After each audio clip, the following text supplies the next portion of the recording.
Deuteronomy chapter 11. Love the Lord your God and keep his requirements, his decrees, his laws, and his commands always.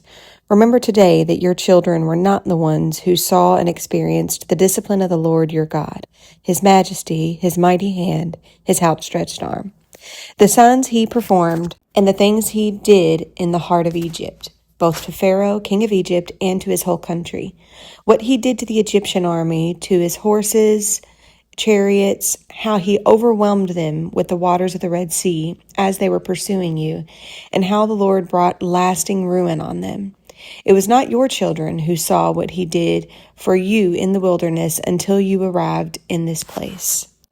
And what he did to Dathan and Abiram, sons of Eliab the Reubenite, when the earth opened its mouth right in the middle of all Israel and swallowed them up, with their households, their tents, and every living thing that belonged to them. But it was your own eyes that saw all these great things the Lord has done. Observe, therefore, all the commands I am giving you today, so that you may have the strength to go in and take over the land that you are crossing the Jordan to possess, and so you may live long in the land the Lord swore to your ancestors to give to them and their descendants, a land flowing with milk and honey. The land you are entering to take over is not like the land of Egypt, from which you have come, where you planted your seed and irrigated it by foot as in a vegetable garden. But the land you are crossing the Jordan to take possession of is a land of mountains and valleys that drinks rain from heaven. It is a land the Lord your God cares for. The eyes of the Lord your God are continually on it from the beginning of the year to its end. So if you faithfully obey the commands I'm giving you today, to love the Lord your God and to serve him with all your heart and with all your soul, then I will send rain on your land in its season, both autumn and spring rain, so that you may gather in your grain, a new wine and olive oil. I will provide grass in the fields for your cattle, and you will eat and be satisfied. Be careful, or you will be enticed to turn away and worship other gods and bow down to them. Then the Lord's anger will burn against you, and he will shut up the heavens so that it will not rain, and the ground will yield no produce. And you will soon perish from the good land the Lord is giving you. Fix these words of mine in your hearts and minds. Tie them as symbols on your hands and bind them on your foreheads. Teach them to your children, talking about them when you sit at home and when you walk along the road, when you lie down and when you get up.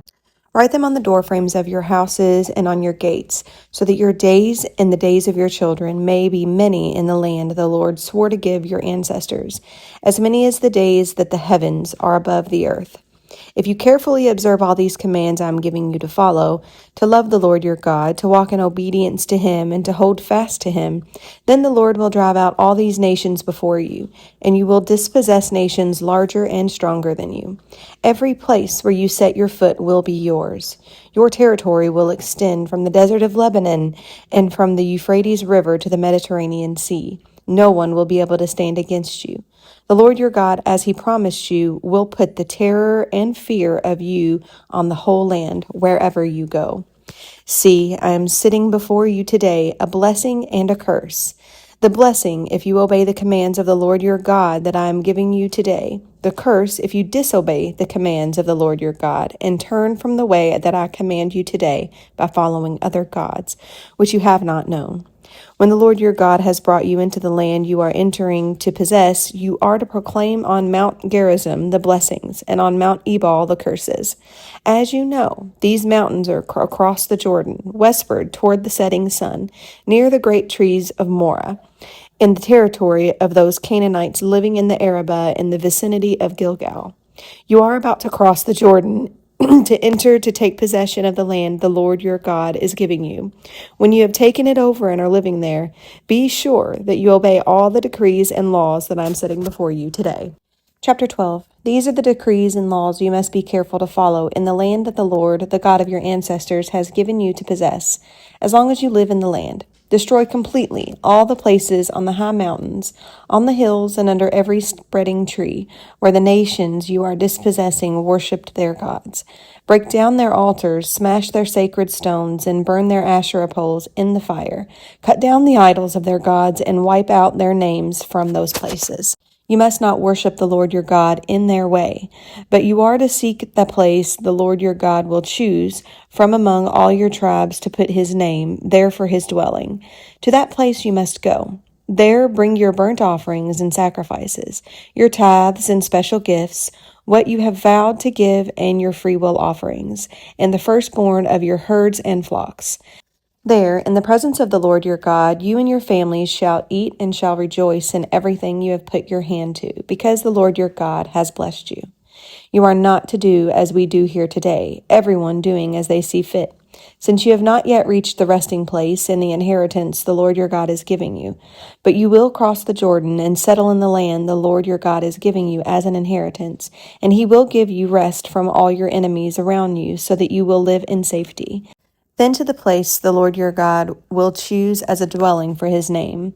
There you are to bring everything I command you, your burnt offerings and sacrifices, your tithes and special gifts, and all the choice possessions you have vowed to the Lord.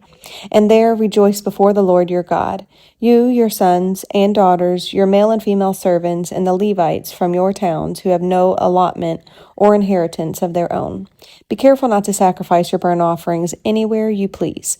Offer them only at the place the Lord will choose in one of your tribes, and there observe everything I command you. Nevertheless, you may slaughter your animals in any of your towns and eat as much of the meat as you want, as if it were gazelle or deer, according to the blessing the Lord your God gives you. Both the ceremonially unclean and the clean may eat it. But you must not eat the blood. Pour it out on the ground like water. You must not eat it in your own towns, the tithes of your grain and new wine and olive oil, or the firstborn of your herds and flocks, or whatever you have vowed to give, or your freewill offerings or special gifts. Instead, you are to eat them in the presence of the Lord your God at the place the Lord your God will choose. You, your sons and daughters, your male and female servants, and the Levites from your towns, and you are to rejoice before the Lord your God in everything you put your hand to. Be careful not to neglect the Levites as long as you live in your land. When the Lord your God has enlarged your territory as he promised you, and you crave meat and say, I would like some meat, then you may eat as much of it as you want. If the place where the Lord your God chooses to put his name is too far away from you, you may slaughter animals from the herds and flocks the Lord your God has given you, as I have commanded you. And in your own towns you may eat as much of them as you want. Eat them as you would gazelle or deer. Both the ceremonially unclean and the clean may eat. But be sure you do not eat the blood, because the blood is the life, and you must not eat the life with the meat. You must not eat the blood. Pour it out on the ground like water. Do not eat it, so that it may go well with you and your children after you, because you will be doing what is right in the eyes of the Lord. But take your consecrated things and whatever you have vowed to give, and go to the place the Lord will choose. Present your burnt offerings on the altar of the Lord your God, both the meat and the blood. The blood of your sacrifices must be poured beside the altar of the Lord your God, but you may eat the meat. Be careful to obey all these regulations I am giving you, so that it may always go well with you and your children after you, because you will be doing what is good and right in the eyes of the Lord your God. The Lord your God will cut off before you the nations you are about to invade and dispossess. But when you have driven them out and settled in their land, and after they have been destroyed before you, be careful not to be ensnared by inquiring about their gods, saying, How do these nations serve their gods? We will do the same. You must not worship the Lord your God in their way, because in worshiping their gods, they do all kinds of detestable things the Lord hates. They even burn their sons and daughters in the fire as sacrifices to their gods. See that you do all I command you. Do not add to it or take away from it. Chapter 13.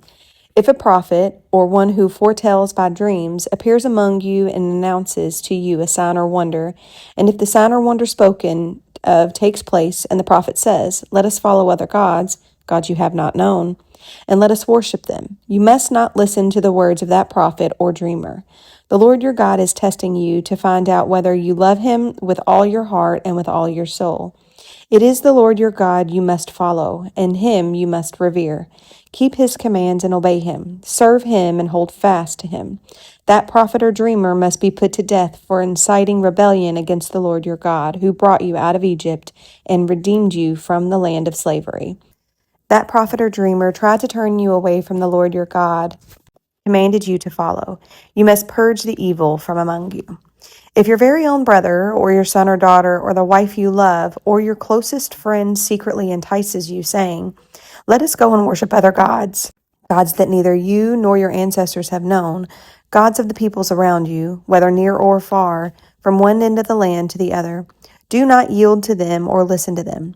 Show them no pity. Do not spare them or shield them. You must certainly put them to death. Your hand must be the first to putting them to death, and then the hand of all the people. Stone them to death because they tried to turn you away from the Lord your God, who brought you out of Egypt, out of the land of slavery. Then all Israel will hear and be afraid, and no one among you will do such an evil thing again. If you hear it said about one of the towns the Lord your God is giving you to live in, that troublemakers have arisen among you and have led the people of their town astray, saying, "Let us go and worship other gods, gods you have not known," then you must inquire, probe, and investigate it thoroughly. And if it is true and it has been proved that this detestable thing has been done among you, you must certainly put to the sword all who live in that town. You must destroy it completely, both its people and its livestock.